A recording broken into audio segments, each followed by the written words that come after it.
ಪ್ರಿಯ ವೀಕ್ಷಕರಿಗೆಲ್ಲ ನನ್ನ ನಮಸ್ಕಾರಗಳು. ಬಾಲಬಾಲೆಯರಿಗೆ ಬಾಹ್ಯಾಕಾಶ ಪುಸ್ತಕ ಮಾಲೆ ಈ ಸರಣಿಯ 10ನೇ ಭಾಗವನ್ನು ನಾನು ಓದುತ್ತಿದ್ದೇನೆ. ವಿಷಯ ರಾಕೆಟ್, ಬಾಹ್ಯಾಕಾಶಕ್ಕೆ ರಹದಾರಿ. ಇದನ್ನು ಬರೆದವರು ಆನಂದ್ ಎಸ್. ಇಂದಿನ ಸರಣಿಕೆಯಿಂದ ನಾನು ಮುಂದುವರಿಸುತ್ತೇನೆ. ಡೆಲ್ಟಾ ಎಂಬುದು ಅಮೆರಿಕ ನಿರ್ಮಿಸಿರುವ ಮತ್ತೊಂದು ರಾಕೆಟ್. ಇದು 1960ರಲ್ಲಿ ಕಾರ್ಯಾರಂಭವನ್ನು ಮಾಡಿ ಇಲ್ಲಿಯವರೆಗೂ 300 ಉಡಾವಣೆಗಳನ್ನು 95% ಯಶಸ್ವಿನೊಂದಿಗೆ ಪೂರೈಸಿದೆ. 1990ರ ಜೂನ್ 12ರಂದು ಭಾರತದ ಇನ್ಸ್ಯಾಟ್ 1D ಉಪಗ್ರಹವನ್ನು ಡೆಲ್ಟಾ ರಾಕೆಟ್ನಿಂದ ಉಡಾವಣೆ ಮಾಡಲಾಗಿತ್ತು. ಡೆಲ್ಟಾ 4 ಸರಣಿಯು ಪ್ರಸ್ತುತದಲ್ಲಿ ಚಾಲ್ತಿಯಲ್ಲಿದೆ. ಫಾಲ್ಕನ್ ರಾಕೆಟ್ಗಳನ್ನು ಅಮೆರಿಕದ ಸ್ಪೇಸ್ ಎಕ್ಸ್ ಎಂಬ ಖಾಸಗಿ ಸಂಸ್ಥೆಯು ನಿರ್ಮಿಸಿದೆ. ಈ ಸಂಸ್ಥೆಯ ರೋವಾರಿ ಎಲಾನ್ ಮಸ್ಕ್. ಚಿತ್ರ 2.6. ಈ ಸಂಸ್ಥೆಯು ನಾಸಾ, ಭದ್ರತಾ ಸಂಶೋಧನಾ ಯೋಜನಾ ಸಂಸ್ಥೆ, defence research project agency, America ವಾಯುಸೇನೆ ಮತ್ತು ಖಾಸಗಿ ಬಂಡವಾಳಗಾರರ ಸಹಾಯದೊಂದಿಗೆ ಫಾಲ್ಕನ್ 1, ಫಾಲ್ಕನ್ 5 ಮತ್ತು ಫಾಲ್ಕನ್ 9 ಎಂಬ 3 ರಾಕೆಟ್ ಸರಣಿಗಳನ್ನು ನಿರ್ಮಿಸಿದೆ. ಇವುಗಳಲ್ಲಿ ಫಾಲ್ಕನ್ 9 ಅತ್ಯಂತ ಶಕ್ತಿಶಾಲಿ. ಫಾಲ್ಕನ್ 9 ಸುಮಾರು 10,450 ರಿಂದ 26,610 ಕಿಲೋಗ್ರಾಂ ತೂಕದ ಉಪಗ್ರಹಗಳನ್ನು ಧ್ರುವೀಯ ಉಪಗ್ರಹ ಕಕ್ಷೆಗೆ ಅಥವಾ 4,450 ರಿಂದ 15,010 ಕಿಲೋಗ್ರಾಂ ತೂಕದ ಉಪಗ್ರಹಗಳನ್ನು ಭೂಸ್ಥಿರ ಉಪಗ್ರಹ ಕಕ್ಷೆಗೆ ಸೇರಿಸುವ ಸಾಮರ್ಥ್ಯವನ್ನು ಹೊಂದಿದೆ. ವಿಶೇಷವೆಂದರೆ ಈ ಸರಣಿಯ ರಾಕೆಟ್ಗಳ ಹಂತಗಳನ್ನು ಮತ್ತೆ ಉಪಯೋಗಿಸಬಹುದಾಗಿದೆ. ಸೂಯೆಜ್. ರಷ್ಯಾ ದೇಶವು ಪ್ರಪಂಚದಲ್ಲೇ ಅತ್ಯಂತ ಹೆಚ್ಚು ಉಪಗ್ರಹಗಳನ್ನು ಉಡಾವಣೆಯನ್ನು ಮಾಡಿದೆ. ರಷ್ಯಾ ನಿರ್ಮಿಸಿದ ರಾಕೆಟ್ಗಳಲ್ಲಿ ಪ್ರಮುಖವಾದುದು ಸೂಯೆಜ್ ರಾಕೆಟ್ ಮುಖ್ಯವಾಗಿ 3 ಹಂತಗಳನ್ನು ಹೊಂದಿದೆ. ಈ ಎಲ್ಲ 3 ಹಂತಗಳು ದ್ರವ ಇಂಧನವನ್ನು ಉಪಯೋಗಿಸುತ್ತವೆ. ಸೂಯೆಜ್ ಸರಣಿಯು ಅತ್ಯಂತ ಹೆಚ್ಚು ಅಂದರೆ ಸುಮಾರು 1900 ಉಪಗ್ರಹಗಳನ್ನು ಕಕ್ಷೆಗೆ ತಲುಪಿಸಿದೆ. ಇದರ ಮತ್ತೊಂದು ಹೆಗ್ಗಳಿಕೆ ಏನೆಂದರೆ ಮೊಟ್ಟಮೊದಲ ಬಾರಿಗೆ ಬಾಹ್ಯಾಕಾಶ ಪ್ರವಾಸಿಯನ್ನು ಸ್ಪೇಸ್ ಸ್ಟೇಷನ್ಗೆ ಆಕಾಶಲಾಳಿಗೆ ಕೊಂಡೊಯ್ದಿದ್ದು. ಈ ಸಾಧನೆಯು ಬಾಹ್ಯಾಕಾಶಯಾನವನ್ನು ತರಬೇತಿ ಇಲ್ಲದ ಆದರೆ ವೆಚ್ಚವನ್ನು ಭರಿಸಬಲ್ಲ ಶ್ರೀಮಂತರಿಗೆ ಎಟುಕುವಂತೆ ಮಾಡಿದೆ. ಸ್ಪೇಸ್ ಶಟಲ್ ವ್ಯವಸ್ಥೆ. Space shuttle strap on booster, storage tank.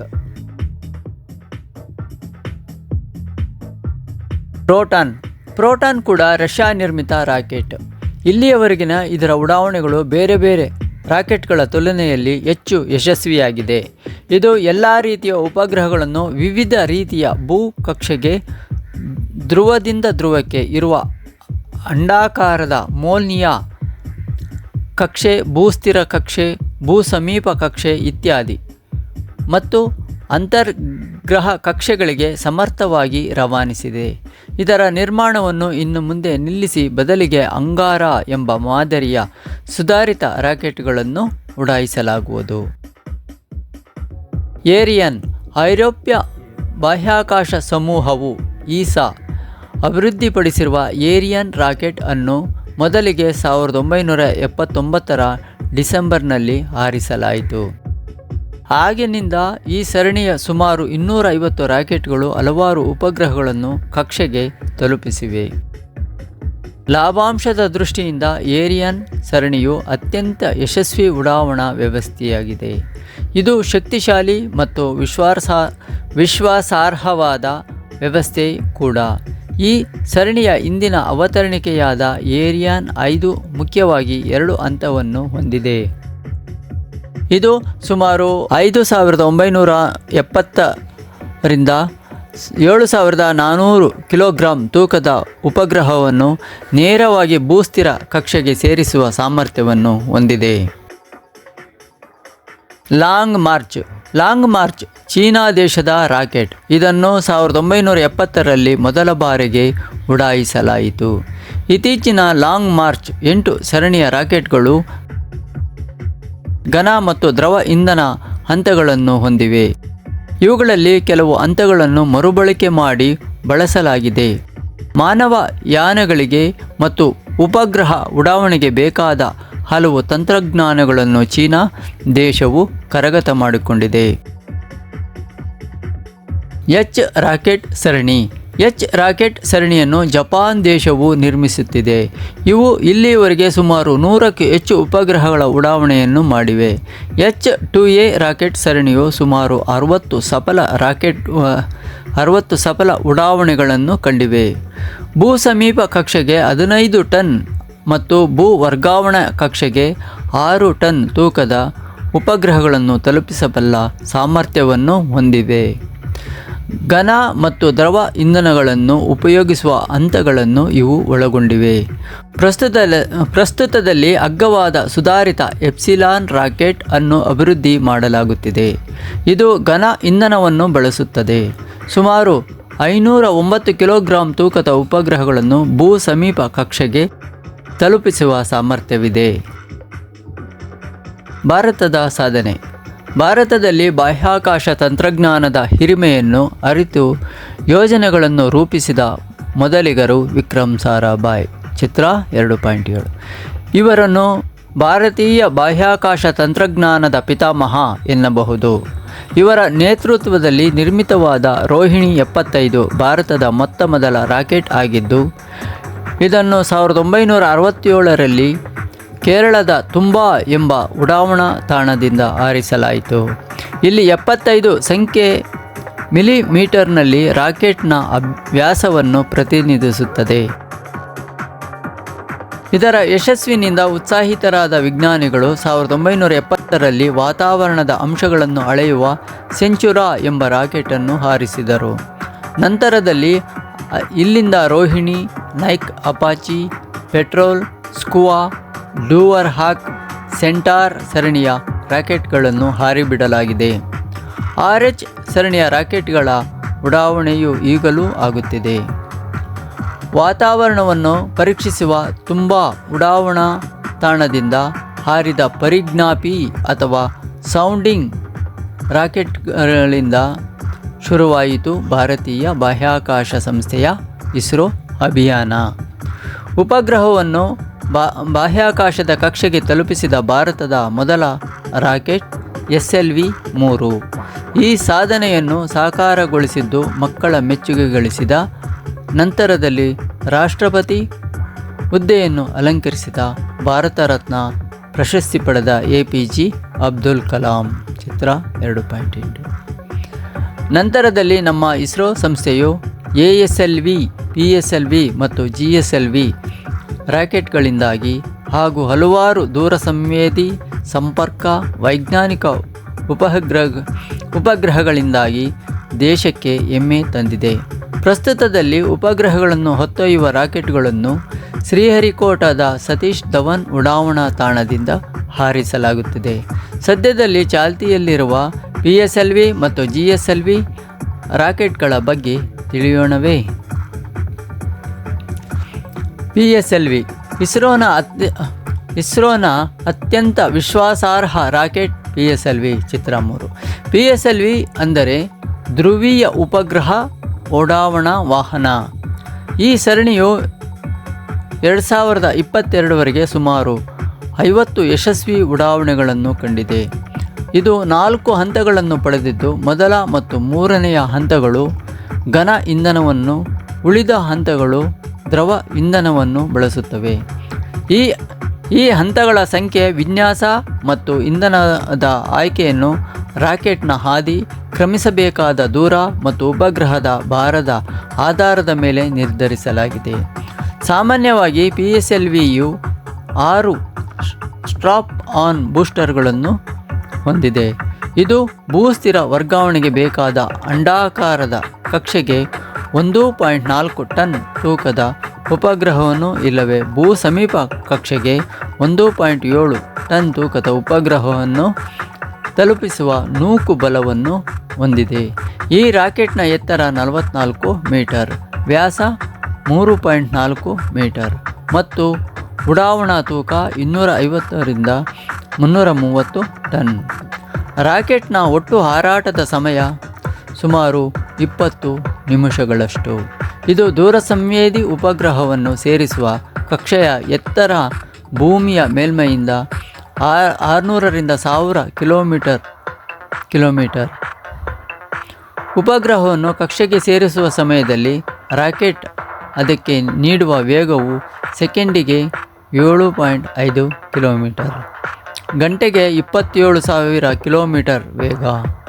ತುಲನೆಯಲ್ಲಿ ಅತಿ ವೇಗದ ವಿಮಾನವು ಗಂಟೆಗೆ 3,500 ಕಿಲೋಮೀಟರ್ ಅನ್ನು ಮೀರದು.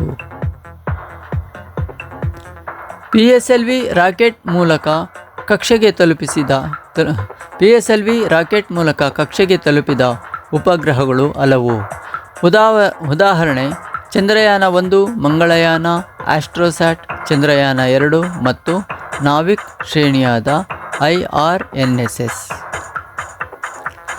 GSLV ಮಾರ್ಕ್ 1 ಮತ್ತು 2 2000 ಕಿಲೋಗ್ರಾಂಗೆ ಮೇಲ್ಪಟ್ಟ ತೂಕದ ಉಪಗ್ರಹಗಳನ್ನು ಭೂಸ್ಥಿರ ಕಕ್ಷೆಗೆ ತಲುಪಿಸುವ ಹೆಚ್ಚಿನ ಸಾಮರ್ಥ್ಯದ ಭಾರತೀಯ ರಾಕೆಟ್ GSLV. ಇದು ಮುಖ್ಯವಾಗಿ 3 ಹಂತಗಳನ್ನು ಹೊಂದಿದೆ. ಮೊದಲನೆಯದು ಘನ ಇಂಧನವನ್ನು ಉರಿಸುವ S-139 ಹಂತ. ಈ ಹಂತದ ಜೊತೆಗೆ 4 ಬೂಸ್ಟರ್ಗಳನ್ನು ಸಹ ಅಳವಡಿಸಲಾಗಿದೆ. ಬೂಸ್ಟರ್ಗಳು ದ್ರವ ಇಂಧನವನ್ನು ಒಳಗೊಂಡಿವೆ. ಎರಡನೇ ಹಂತವು ದ್ರವ ಇಂಧನವನ್ನು ಹೊಂದಿದೆ. ಮೂರನೇ ಹಂತವು ಕ್ರಯೋಜೆನಿಕ್ ಅತಿಶೈತ್ಯ ತಾಪಮಾನದಲ್ಲಿ ಪ್ರತ್ಯೇಕವಾಗಿ ಸಂಗ್ರಹವಾದ ದ್ರವ ಜಲಜನಕ ಮತ್ತು ದ್ರವ ಆಮ್ಲಜನಕಗಳನ್ನು ಹೊಂದಿದೆ. ಮಾರ್ಕ್ 1 ರಷ್ಯಾ ಸಹಯೋಗದಿಂದ ಅಭಿವೃದ್ಧಿಗೊಂಡ ರಾಕೆಟ್. ಮಾರ್ಕ್ 2 ಸ್ವದೇಶಿ ತಂತ್ರಜ್ಞಾನದಿಂದ ತಯಾರಾದ ರಾಕೆಟ್. ಚಿತ್ರ 3. ಈ ಸರಣಿಯ ರಾಕೆಟ್ಗಳು ಸದ್ಯದಲ್ಲಿ ಕೆಲವು ಉಡಾವಣೆಗಳಿಗೆ ಸಿದ್ಧತೆಗೊಳ್ಳುತ್ತಿವೆ. GSLVಯ ಭೂಸ್ಥಿರ ಕಕ್ಷೆಯ ವರ್ಗಾವಣೆಗೆ ಬೇಕಾದ ಅಂಡಾಕಾರದ ಕಕ್ಷೆಗೆ 2.5 ಟನ್ ತೂಕದ ಉಪಗ್ರಹವನ್ನು ಇಲ್ಲವೇ ಭೂಸಮೀಪ ಕಕ್ಷೆಗೆ 5 ಟನ್ ತೂಕದ ಉಪಗ್ರಹವನ್ನು ತಲುಪಿಸುವ ನೂಕು ಬಲವನ್ನು ಹೊಂದಿದೆ. ಈ ರಾಕೆಟ್ನ ಎತ್ತರ 49 ಮೀಟರ್, ವ್ಯಾಸ 3.4 ಮೀಟರ್ ಮತ್ತು ಉಡಾವಣಾ ತೂಕ 415 ಟನ್. GSLV ಮಾರ್ಕ್ 3 ಮಾರ್ಕ್ 2ಕ್ಕಿಂತ 2ರಷ್ಟು ಬಲದ 3 ಹಂತಗಳು ಮತ್ತು 2 ಬೂಸ್ಟರ್ಗಳನ್ನು ಹೊಂದಿರುವ ರಾಕೆಟ್ GSLV ಮಾರ್ಕ್ 3. ಚಿತ್ರ 3. ಈ ರಾಕೆಟ್ನಿಂದ ಭೂಸ್ಥಿರ ವರ್ಗಾವಣೆಗೆ ಬೇಕಾದ ಅಂಡಾಕಾರದ ಕಕ್ಷೆಗೆ 4 ಟನ್ ತೂಕದ ಉಪಗ್ರಹವನ್ನು ಅಥವಾ ಭೂ ಸಮೀಪ ಕಕ್ಷೆಗೆ 10 ಟನ್ ತೂಕದ ಉಪಗ್ರಹವನ್ನು ಉಡಾವಣೆ ಮಾಡಬಹುದು. GSLV ಮಾರ್ಕ್ 3ರ ಎತ್ತರ 43 ಮೀಟರ್, ವ್ಯಾಸ 4 ಮೀಟರ್ ಮತ್ತು ಉಡಾವಣಾ ತೂಕ 640 ಟನ್. ಒಟ್ಟು 4 ಮಾರ್ಕ್ 3 ರಾಕೆಟ್ಗಳ ಯಶಸ್ವಿ ಉಡಾವಣೆಯಾಗಿದ್ದು ಕೇರ್, GSAT-19, GSAT-29 ಮತ್ತು ಚಂದ್ರಯಾನ 2 ಉಪಗ್ರಹಗಳನ್ನು ನಿರ್ಧಾರಿತ ಕಕ್ಷೆಗಳಿಗೆ ತಲುಪಿಸಲಾಗಿದೆ. SSLV ಸಣ್ಣ ಉಪಗ್ರಹಗಳನ್ನು ಕಡಿಮೆ ಖರ್ಚಿನಲ್ಲಿ ಕಕ್ಷೆಗೆ ತಲುಪಿಸುವ ಉದ್ದೇಶದಿಂದ ಇಸ್ರೋ ಸಂಸ್ಥೆಯು ವಿನ್ಯಾಸ ಮಾಡಿರುವ SSLV ಅಥವಾ ಸ್ಮಾಲ್ ಸ್ಯಾಟಲೈಟ್ ಲಾಂಚ್ ವೆಹಿಕಲ್. ಈ ರಾಕೆಟ್ನ ವಿಶೇಷಣಗಳೆಂದರೆ ತ್ವರಿತ ತಯಾರಿಕೆ, ಹಲವು ಉಪಗ್ರಹಗಳನ್ನು ಒಂದೇ ರಾಕೆಟ್ನಿಂದ ಉಡಾಯಿಸಬಲ್ಲ ಸಾಮರ್ಥ್ಯ, ಬೇಕಾದಾಗ ಹಾರಿಸಬಲ್ಲಂತೆ ಸಿದ್ಧ ಸ್ಥಿತಿಯಲ್ಲಿ ಸಂಗ್ರಹ, ಕನಿಷ್ಠ ಸೌಕರ್ಯದ ಉಡಾವಣಾ ತಾಣದಿಂದಲೂ ಲಾಂಚ್ ಪ್ಯಾಡ್ ಹಾರಬಲ್ಲಂತೆ ವಿನ್ಯಾಸ. ಇತ್ತೀಚೆಗೆ ಅಂದರೆ 2022ರ ಆಗಸ್ಟ್ SSLVಯು ಮೊದಲ ಉಡಾವಣೆಯಾಗಿದೆ. ಇನ್ನೂ ಉತ್ತಮಗೊಳಿಸಿ ಸಣ್ಣ ಉಪಗ್ರಹಗಳನ್ನು ಕಕ್ಷೆಗೆ ತಲುಪಿಸಲು ಈ ರಾಕೆಟನ್ನು ಬಳಸಲಾಗುವುದು. RLV ಅಥವಾ ರೀಯೂಸಬಲ್ ಲಾಂಚ್ ವೆಹಿಕಲ್ ಎಂಬುದು ಇಸ್ರೋ ನಿರ್ಮಿಸುತ್ತಿರುವ ಪುನರ್ಬಳಕೆ ಮಾಡಬಹುದಾದ ರಾಕೆಟ್. ಬೂಸ್ಟರ್ ಜೊತೆಗೆ ಹಾರುವ ಪುನರ್ಬಳಕೆಯಾಗುವ ರಾಕೆಟ್ ಅನ್ನು ವಿಮಾನದಂತೆ ವಿನ್ಯಾಸ ಮಾಡಲಾಗಿದೆ. ಆದರೆ ವಾತಾವರಣದ ಹೊರಗೆ ಬಾಹ್ಯಾಕಾಶದಲ್ಲಿ ಕೆಲಸ ಮಾಡಲು ಸೂಕ್ತವಾಗುವಂತೆ ತನ್ನ ಒಡಲಲ್ಲಿ ಇಂಧನದ ಜೊತೆಗೆ ದಹನಾನುಕೂಲಿಯನ್ನು RLVಯು ಹೊತ್ತೊಯ್ಯುತ್ತದೆ. ಇದರ ಸಾಫಲ್ಯಕ್ಕಾಗಿ ಶಬ್ದಾತೀತ ವೇಗ, ಸ್ವಯಂ ನಿರ್ದೇಶಿತ ನಿಲುಗಡೆ, ಆಟೋಮೆಟಿಕ್ ಲ್ಯಾಂಡಿಂಗ್, ಹಗುರವಾದ ಕಾಂಪೋಸಿಟ್ಗಳ ಬಳಕೆ ಮತ್ತು ಸೂಕ್ತ ತಾಪಮಾನ ವ್ಯವಸ್ಥೆಯನ್ನು ಕರಗತ ಮಾಡಿಕೊಳ್ಳಬೇಕಾಗುವುದು. ಈ ತಂತ್ರಜ್ಞಾನಗಳ ಕೌಶಲ್ಯಗಳನ್ನು ಪರೀಕ್ಷಿಸಲು RLV-TD ಎಂಬ ರಾಕೆಟ್ ಅನ್ನು 2016ರಲ್ಲಿ ಉಡಾಯಿಸಲಾಯಿತು. ಮುಂಬರುವ ವರ್ಷಗಳಲ್ಲಿ ಈ ರಾಕೆಟ್ ಅನ್ನು ಹೆಚ್ಚಿನ ಗಾತ್ರ ಮತ್ತು ಸಾಮರ್ಥ್ಯದೊಂದಿಗೆ ಸಾಕಾರಗೊಳಿಸಿ ಪುನರ್ಬಳಕೆ ಮಾಡುವ ಉದ್ದೇಶವಿದೆ. ಭವಿಷ್ಯದಲ್ಲಿ ರಾಕೆಟ್ಗಳ ಅಭಿವೃದ್ಧಿಯು ಹಲವು ದಿಕ್ಕುಗಳಲ್ಲಿ ಸಾಗುತ್ತಿದೆ. ಹೊಸ ತಂತ್ರಜ್ಞಾನಗಳನ್ನು ಪ್ರಯತ್ನಿಸಲಾಗುತ್ತಿದೆ. ಸುರಕ್ಷಿತ ನ್ಯೂಕ್ಲಿಯರ್ ರಾಕೆಟ್. ಉಪಗ್ರಹಗಳಲ್ಲಿ ನ್ಯೂಕ್ಲಿಯರ್ ತಂತ್ರಜ್ಞಾನವನ್ನು ವಿದ್ಯುಚ್ಛಕ್ತಿಯ ಉತ್ಪಾದನೆಯಲ್ಲಿ ಬಳಸಲಾಗುತ್ತಿದೆ. 1970ರ ದಶಕದಲ್ಲಿ ಉಡಾವಣೆಗೊಂಡ ವೋಯೇಜರ್ ಸರಣಿ ಮತ್ತು ಇತ್ತೀಚೆಗೆ ಪ್ಲೂಟೋ ತಲುಪಿ ಮುಂದೆ ಚಲಿಸಿರುವ ನ್ಯೂ ಹೊರೈಸನ್ ಉಪಗ್ರಹಗಳು ಜ್ವಲಂತ ಉದಾಹರಣೆಗಳು. ರಾಕೆಟ್ನಲ್ಲಿ ನೂಕುಬಲವನ್ನು ಪಡೆಯಲು ನಾಸಾ ಸಂಸ್ಥೆಯ ನೇರ್ವಾ, ಪ್ರಾಜೆಕ್ಟ್ ರೋವರ್ ಮತ್ತು ಪ್ರಾಜೆಕ್ಟ್ ಟಿಂಬರ್ ವಿಂಡ್, ಪ್ರಾಜೆಕ್ಟ್ ಪ್ರೊಮೆಥಿಯಸ್ ಯೋಜನೆಗಳನ್ನು ಹೊಂದಿದೆ. ರಷ್ಯಾ ದೇಶವು ನ್ಯೂಕ್ಲಿಯರ್ ಶಕ್ತಿಯನ್ನು ಬಳಸುವ ಪ್ಲಾಸ್ಮಾ ಇಂಜಿನ್ಗಳನ್ನು ಅಭಿವೃದ್ಧಿಗೊಳಿಸುತ್ತಿದೆ. ಒಂದು ಅಂದಾಜಿನಂತೆ ನ್ಯೂಕ್ಲಿಯರ್ ರಾಕೆಟ್ನಿಂದ ಮಂಗಳ ಗ್ರಹವನ್ನು ತಲುಪಲು 6 ತಿಂಗಳ ಬದಲಾಗಿ 1 ತಿಂಗಳು ಸಾಕಾಗುವುದು. ನೌಕಾಪಟ ಸೋಲಾರ್ ಸೆಲ್. ನೌಕಾಪಟ ಅಥವಾ ಹಾಯಿಯ ಮೇಲೆ ಆಗುವ ಸೂರ್ಯನ ಕಿರಣಗಳ ಒತ್ತಡದಿಂದ ಚಲಿಸುವ ರಾಕೆಟ್ ತಂತ್ರಜ್ಞಾನವೇ ಸೋಲಾರ್ ಸೆಲ್. ಹಾಯಿ ದೋಣಿಯು ಗಾಳಿಯನ್ನು ಬಳಸಿ ಚಲಿಸುವಂತೆ ರಾಕೆಟ್ ಚಲನೆಯೂ ಸಾಧ್ಯವಿದೆ. 2010ರಲ್ಲಿ ಉಡಾವಣೆಗೊಂಡ ಇಕಾರಸ್ ಉಪಗ್ರಹದಲ್ಲಿ ಈ ತಂತ್ರಜ್ಞಾನವನ್ನು ಮೊದಲಿಗೆ ಬಳಸಲಾಯಿತು. ದೂರದ ನಕ್ಷತ್ರಗಳ ಬಳಿ ಸಾರಲು ಇದನ್ನು ಉಪಯೋಗಿಸುವ ಉದ್ದೇಶವಿದೆ. ಆದರೆ ದೂರ ಹೋದಂತೆ ಸೂರ್ಯಕಿರಣದ ಒತ್ತಡವು ಕಡಿಮೆಯಾಗುವುದರಿಂದ ಹೆಚ್ಚು ವಿಸ್ತಾರವಾದ ಹಾಯಿಯು ಬೇಕಾಗಬಹುದು. M-ಡ್ರೈವ್. ಅತಿ ಹೆಚ್ಚು ವಿವಾದಾತ್ಮಕವಾದ ರಾಕೆಟ್ ತಂತ್ರಜ್ಞಾನವೆಂದರೆ M-ಡ್ರೈವ್. ಮೈಕ್ರೋವೇವ್ ಕಿರಣಗಳನ್ನು ಥ್ರಸ್ಟರ್ನಲ್ಲಿ ನೋದನ ಯಂತ್ರ ಸತತವಾಗಿ ಪ್ರತಿಫಲಿಸುವಂತೆ ಮಾಡಿ ನೂಕುಬಲವನ್ನು ಪಡೆಯುವುದು ಈ ತಂತ್ರಜ್ಞಾನದ ಉದ್ದೇಶ.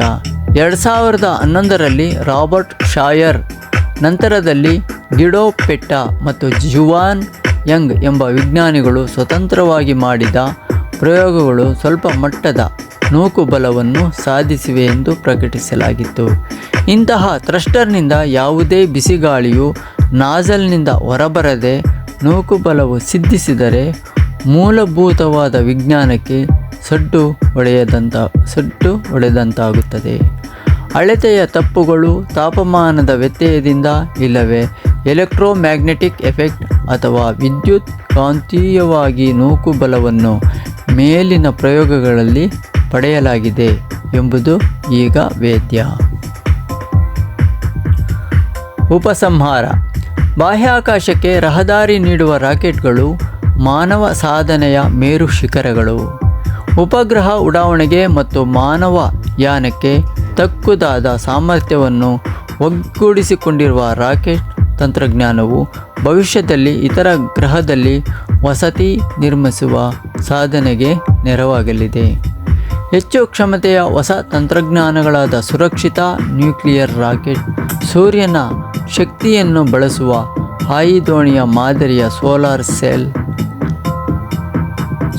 ಸೆಲ್ ಇಲ್ಲವೇ ವಿವಾದಾತ್ಮಕವಾದ M-ಡ್ರೈವ್ ಆಧಾರಿತ ರಾಕೆಟ್ಗಳು ಭವಿಷ್ಯದಲ್ಲಿ ಇತರ ಗ್ರಹಗಳೆಡೆಯ ಯಾನಕ್ಕೂ ಮತ್ತು ಅತಿದೂರದ ನಕ್ಷತ್ರ ಯಾನಕ್ಕೂ ಕಾರಣೀಭೂತವಾಗಬಹುದೆಂದು ಆಶಿಸೋಣವೇ.